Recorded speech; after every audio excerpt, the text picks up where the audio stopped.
This is the sound of my headset threads being stripped.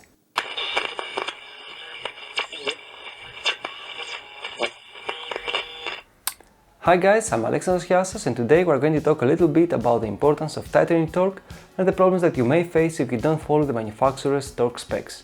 So, long story short, last year I upgraded my stem with a GC Ray stem as I wanted to change the stem angle to 25 degrees from the 35 degrees stem angle that I had before. However, after upgrading to the GC Ray stem, I faced a problem as my handlebars were rotating every time I tried a big move.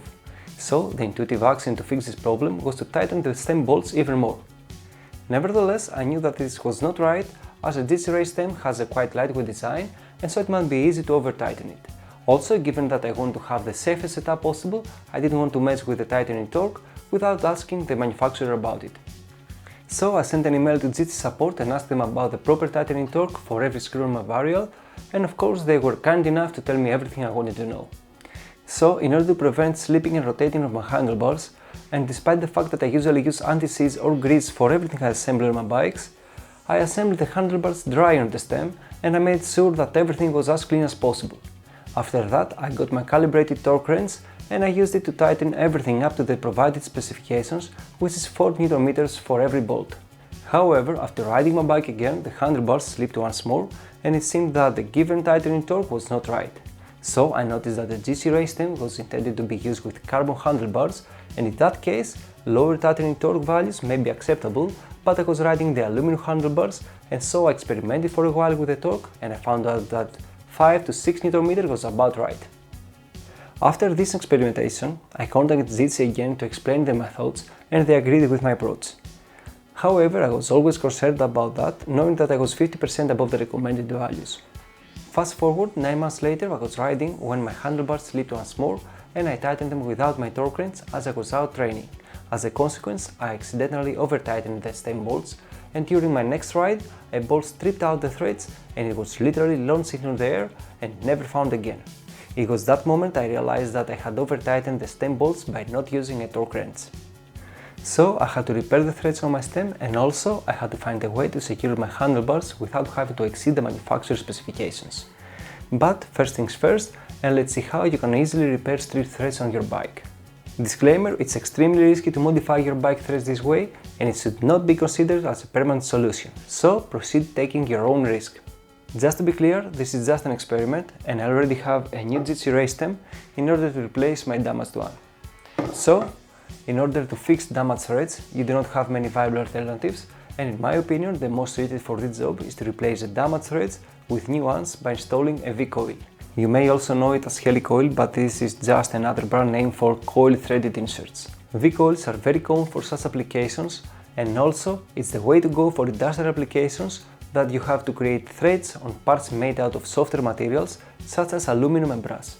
Using V-coils, the contact between the screw and the softer base material is avoided and thus the threads tend to be much more durable. In other words, I wish every threading on my bike had been designed, engineered and manufactured using V-coils, but I can live without them just by knowing the recommended tightening torque. So a commercially available V-coil kit consists of all the tools you need to install a new coil threaded insert.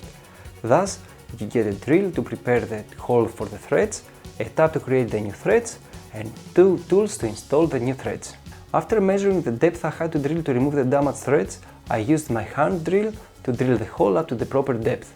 I was very careful to make sure that I was drilling as straight as possible, but it was not very hard because the drill size had a diameter of 5 mm and the outer diameter of the stripped threads was also 5 mm, so I just cleared the remaining material of the stripped threads. Next, I tapped the hole to create the new threads that will be used to install the V-coil, and at that point I had to use some oil to lubricate the thread cutting procedure. After that it was time to install the V-coil using also a bit of thread locking compound just to be a bit more sure about the end result. You may have noticed that I also modified the non-damaged thread of my stem and you're right. I did that as I wanted to experiment with V-coils and check their durability for such an application, and so I wanted to ensure that both sides of my stem are treated equally. Also keep in mind that I already have a spare brand new stem if anything goes wrong. After this process, the stem is ready to get installed on my bike again. However, we still have an issue to address. We haven't solved the tightening torque issue yet. Given the current installation process, which requires clean surfaces both for the stem and the handlebars, I had to exceed the default tightening torque specs by 50%. To address that problem, I used the ParkTool SAC2 assembly compound that, according to its specs, can be used for the assembly of aluminum parts. Also, it can be used for the assembly of carbon fiber parts. ParkTool SAC2 assembly compound is a non-greasy gel containing abrasive particles that help increase the friction between mating parts. So, I finally installed the stem using the ParkTool SAC2 assembly compound at the interface between the stem and the handlebars, and I tightened the bolts at the recommended tightening torque. After replacing the damaged threads and using this assembly compound, it's time to put it on the test.